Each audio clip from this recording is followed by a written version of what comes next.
All right, let's dive into a topic that is, well, pretty intense. The idea of spiritual insensitivity. One saint even called it the soul's living death. Today, we're going to unpack the ancient teachings of St. John Climacus, guided by the modern insights of Parmenas. I know, it sounds heavy, but stick with me, because this idea might just change the way you see things. Let's get started. Talk about a powerful opening line. St. John Climacus doesn't pull any punches here. So what on earth does he mean by this? He's describing a state where a person is still walking, talking, breathing, physically alive, but inside, their soul, that core part of them, is just gone. They've completely lost their connection to what's right, to any sense of remorse, to God. To really make this hit home, Parmenas gives this really shocking example. Just picture it. Someone so totally disconnected that they could do something awful, something disrespectful, right in the middle of a cemetery. I mean, you're literally surrounded by the ultimate reminder of our own mortality, and yet they feel nothing, not a thing. That right there, that's the final stop for spiritual insensitivity. So what is this condition, really? Let's formally break down what Climacus is describing as this profound spiritual crisis, the soul's living death. Okay, so here's the nuts and bolts of it. This isn't about someone not knowing any better. Oh, they know what they're doing is wrong. They might even say it out loud. But here's the crucial part. They've lost all remorse. That pang of guilt that pushes us to be better, it's gone. Their heart has, hardened over. And the will, the actual desire to change course, has just vanished. So how does this inner numbness actually show up on the outside? Well, Parmenas uses this absolutely brilliant metaphor to explain the kind of hypocrisy that usually tags along with it. He sets up this contrast between the hypocrisy of sugar and the sincerity of chili. Think about it. Sugar. It's sweet. It's pleasant. It's what everyone likes. It's like that person who's all smiles and perfect piety in public. But you know what happens when you have too much sugar? You get sick. It's like a spiritual diabetes. Now, chili's the opposite. It's painful. It burns. It's direct. It's honest. There's no faking it. It might be uncomfortable, for sure. But that raw honesty is ultimately cleansing. And this story just perfectly illustrates that hypocrisy of sugar. Parmenas tells the story from when he was young, about a priest at a Holy Thursday service. In front of the entire church, he's humbly washing and kissing the feet of 12 people, smiling this big, benevolent smile the whole time. But then, later that night, in private, he was complaining nonstop about how bad their feet stunk. The public show was all sugar, but that private complaint revealed the sickness hiding underneath. Now, this spiritual sickness isn't just about how we act with other people. It wages a war inside of us, and one of the main battlegrounds is prayer.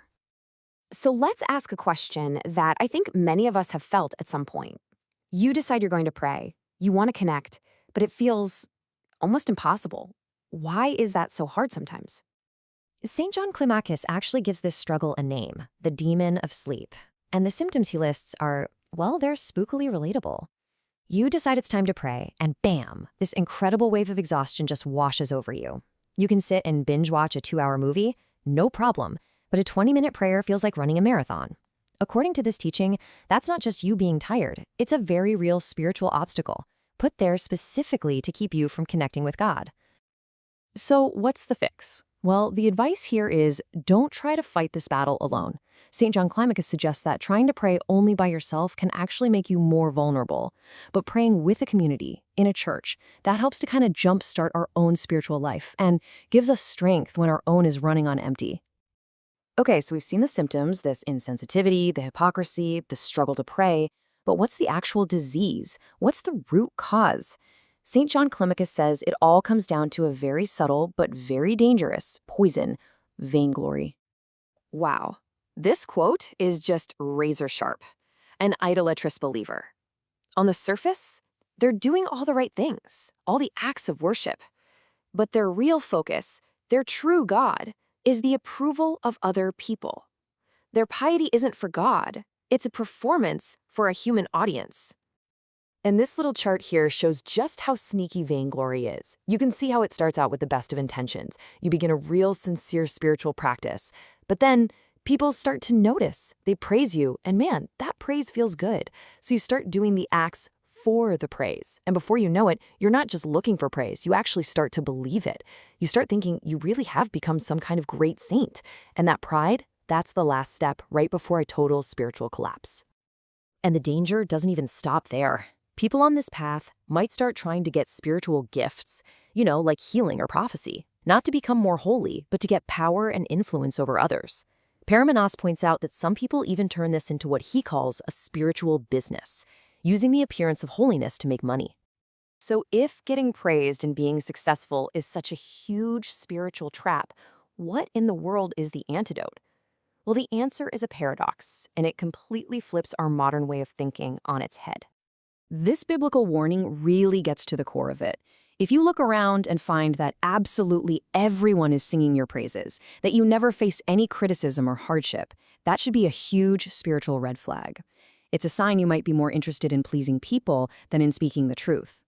And here it is. This is the key. In this worldview, suffering, getting criticized, even persecution, they're not punishments from God.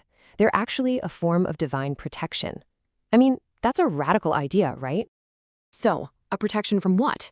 They protect you from the poison of vainglory. Because when people are criticizing you when you're going through a tough time, it's pretty much impossible to believe you're a perfect saint. It forces you back down to earth, back to a state of humility. And that is the only ground where a genuine spiritual life can actually grow. Paramenos leaves us with this powerful final image. Think about it.